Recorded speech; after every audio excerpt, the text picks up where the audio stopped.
আমি 12 টাকা করে ভুসির বস্তা খাওয়াইছি, এখন 2200 টাকা খাওয়ানো লাগতেছে।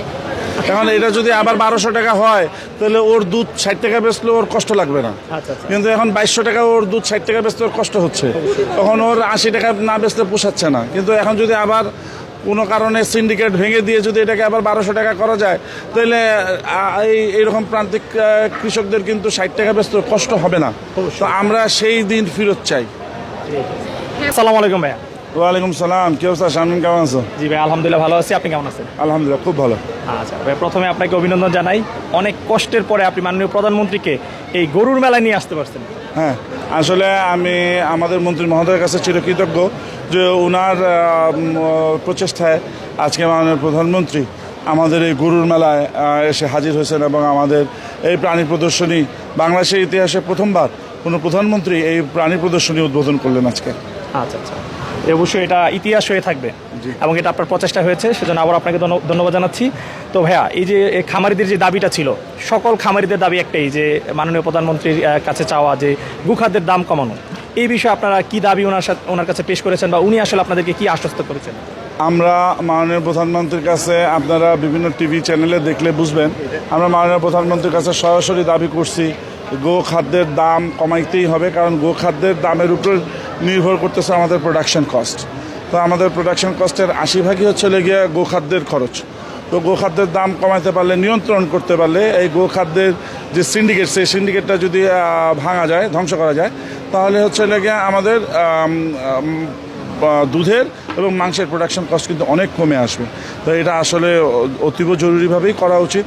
আর আমরা মাননীয় প্রধানমন্ত্রীর কাছে আরেকটা জিনিস ডিমান্ড করছি, যেমন টিসিবির মাধ্যমে চাল, ডাল, তেল যেভাবে সুলভ মূল্যে বিক্রি করা হচ্ছে, এরকম যদি গোখাদ্য যদি সুলভ মূল্যে টিসিবির মাধ্যমে দেওয়া যেত তাহলে কিন্তু আমাদের প্রান্তিক কৃষক, ছোটো ছোটো কৃষক, তারা কিন্তু অনেক বেশি উপকৃত হতো। তো আমরা আমাদের দাবি জানাইছি মাননীয় প্রধানমন্ত্রীর কাছে, সরাসরি প্রধানমন্ত্রীর কাছে জানাইছি, কারোর ভায়া মাধ্যমে না, সরাসরি মাননীয় প্রধানমন্ত্রীর কাছে বলছি, আকুল আবেদন জানাইছি।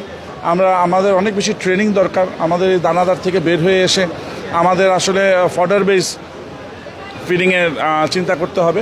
তো আমি এইগুলো সরাসরি মাননীয় প্রধানমন্ত্রীর কাছে উপস্থাপন করছি, ইনশাআল্লাহ অবশ্যই মাননীয় প্রধানমন্ত্রী এটা সুবিবেচনা করবেন। আচ্ছা, আরেকটু বিষয় জানতে চাই, সেটা হচ্ছে মাননীয় প্রধানমন্ত্রী কি স্টলগুলো ঘুরে দেখেছেন কিনা, গরুগুলো দেখেছেন? মাননীয় প্রধানমন্ত্রী আজকে যখন মাননীয় প্রধানমন্ত্রী মাঠ প্রদক্ষিণে বের হয়েছেন তখন কিন্তু 43 ডিগ্রি টেম্পারেচার ছিল। আচ্ছা, তো মাননীয় প্রধানমন্ত্রী প্রথমে স্পন্সরদের স্টল, পরবর্তীতে বিপিআইসিসি স্টল, পরবর্তীতে ছাগল ভুট্টির স্টল, পরবর্তীতে বাছুর গায়ের স্টল পর্যন্ত এসে উনি আসলে একটু ক্লান্ত হয়ে গেছেন। উনি আমাদের মন্ত্রী মহোদয় রিকোয়েস্ট করছেন যে একটু আসেন, বাট উনি আসলে একটু ক্লান্ত হয়ে গেছেন এবং আমরা বুঝি উনি যতটুকু আজকে এফোর্ট দিচ্ছেন এবং এই রোদের মধ্যে যে এতটুকু খেটে আসছেন, এটার জন্যই আমরা আসলে ওনার কাছে চিরকৃতজ্ঞ, অবশ্যই চিরকৃতজ্ঞ। তো ইনশাল্লাহ এইবার তো প্রধানমন্ত্রী আসলেন, আগামীতে যখন আমাদের অনুষ্ঠান একটু ঠান্ডার মধ্যে হবে, জানুয়ারিতে হবে, তখন ইনশাল্লাহ মাননীয় প্রধানমন্ত্রী আমাদেরকে আরও বেশি সময় দিবেন এবং ইনশাল্লাহ এবার ছাগলের ঘরে যে ছাগল শুধু কাছাকাছি দেখেন না, ধরেও দেখছেন, মুরগির ঘরে যে মুরগির বাচ্চা হাতে নিয়ে দেখছেন, তারপরে চলে গিয়ে গরুর বাছুরের ঘরে যে আদর করে দেখছেন।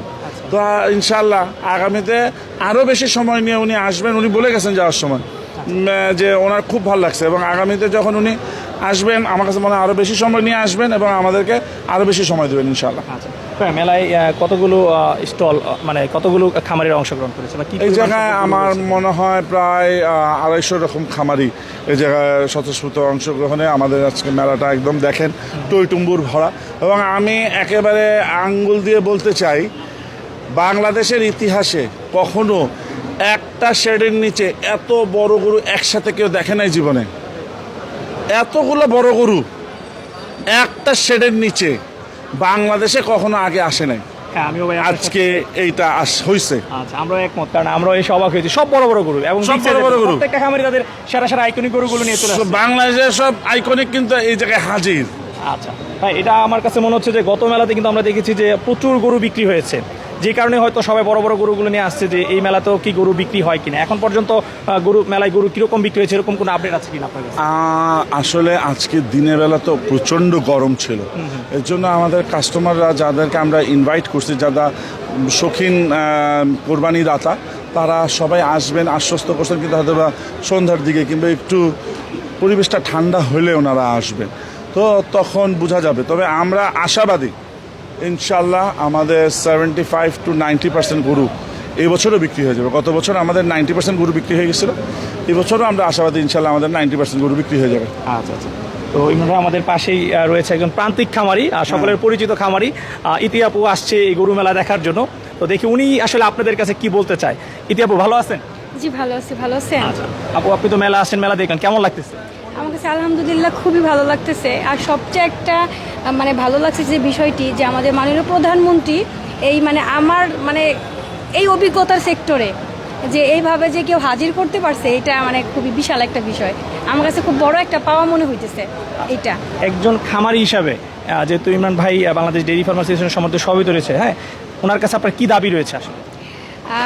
বাংলাদেশ ডেইরি ফার্মার্স অ্যাসোসিয়েশনের কাছে আমার একটাই দাবি, পাশে আছেন আমাদের প্রেসিডেন্ট সাহেব, একটাই দাবি ভাইয়ের কাছে যে ভাই আমার মানে বর্তমানে আমিও হাঁপায়ে যাচ্ছি গরু পালতে যায়, যে একটা বিষয় সেটা হচ্ছে আপনার খাবারের দাম নিয়ে। এটা তো আর আমরা নিজেরা যা প্রধানমন্ত্রীকে ওইভাবে বলতে পারবো না, ভাইয়ের মাধ্যমে আমরা বলাবো। কারণ সারা বাংলাদেশে মানে ভাইও মানে টপ লেভেলে একজন খামারি, যে আমি বলি খামারি হিসেবেও। তো ভাই তার কাছে পৌঁছায় দিবে যে অন্তত যেন খাবারের দামটা একটু কমিয়ে আনে। খাবারের দাম কমলে মাংসের দাম এমনিতেই কমে যাবে, আমাদের তখন আর এত মানে সমস্যার সম্মুখীন আমরা হবো না। মাংসের দামও কমবে, দুধের দামও কমবে। হ্যাঁ সেটাই। এর জন্য যেমন বর্তমানে এর আগে আমি 12 টাকা করে ভুসির বস্তা খাওয়াইছি, এখন 2200 টাকা খাওয়ানো লাগতেছে। এখন এটা যদি আবার 1200 টাকা হয় তাহলে ওর দুধ 60 টাকা বেচলে ওর কষ্ট লাগবে না। আচ্ছা আচ্ছা। কিন্তু এখন 2200 টাকা ওর দুধ 60 টাকা বেচতে ওর কষ্ট হচ্ছে, তখন ওর 80 টাকা না বেচলে পোষাচ্ছে না। কিন্তু এখন যদি আবার কোনো কারণে সিন্ডিকেট ভেঙে দিয়ে যদি এটাকে আবার 1200 টাকা করা যায়, তাহলে এইরকম প্রান্তিক কৃষকদের কিন্তু 60 টাকা বেচতে কষ্ট হবে না। তো আমরা সেই দিন ফেরত চাই।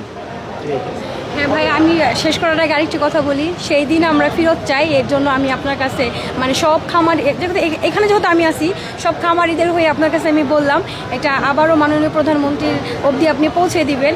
না হলে দেখা যাবে যে আমাদের মতো যারা উদ্যোক্তারা তারা বেশি দিন আসলে টিকতে পারবে না, বেশি দিন টিকা একদমই সম্ভব না। কারণ আমি নিজেই হাঁপায় গেছি অন্যদের কথা আর কি। না ঠিক আছে, এটা আসলে ওর দাবি যথাযথই, কারণ আসলে ও একজন নারী উদ্যোক্তা। তো আমার কাছে মনে হয় আমরা আজকে এই মেসেজটা মাননীয় প্রধানমন্ত্রীর কাছে ক্লিয়ারলি কনভে করার চেষ্টা করছি। মাননীয় প্রধানমন্ত্রী নোটও নিছেন, আমি দেখছি। তো আমার কাছে মনে হয় ইনশাল্লাহ অচিরেই আমরা এটার একটা ভালো দিক কিংবা ভালো একটা পদক্ষেপ লক্ষ্য করতে পারবো ইনশাআল্লাহ। তাহলে ভাই আমরা কি বলতে পারি আপনারা যে উদ্দেশ্যে মাননীয় প্রধানমন্ত্রীকে নিয়ে এসেছেন সেই উদ্দেশ্যে আপনারা শতভাগ সফল হয়েছেন? আমরা একটা জিনিস আমরা বলবো, সেটা হচ্ছে আমরা খামারিদের মেসেজ সরাসরি খামারিদের যে প্রাণের দাবিগুলা, যেমন জাত উন্নয়ন, আমরা ব্রাহ্মার বীজ চাই, আমরা গিরের বীজ চাই, আমরা জাত উন্নয়নের জন্য ভালো ভালো জাত চাই, আমরা শুধু হোলস্টিন ফ্রিজিয়ানে আটকায় থাকতে চাই না। এই যে আমাদের প্রাণের দাবি, আমাদের যে খাদ্যদ্রব্যের যে উচ্চ মূল্য, এটা যে আমাদের প্রাণের দাবি, আমাদের যে বিদ্যুৎ বিল আমাদের কমার্শিয়ালভাবে দেয় সেটা আমরা যেন কৃষির আওতায় দিতে পারি, এটা যে আমাদের সবার প্রাণের দাবি আমাদের। হ্যাঁ, তো এই দাবিগুলা আমরা উইদাউট এনি মিডল ম্যান আমরা সরাসরি মাননীয় প্রধানমন্ত্রীর কাছে উপস্থাপন করতে সক্ষম হয়েছি। আশাবাদী ইনশাল্লাহ মাননীয় প্রধানমন্ত্রী এটার একটা সুন্দর প্রতিকার আমাদেরকে দিবেন।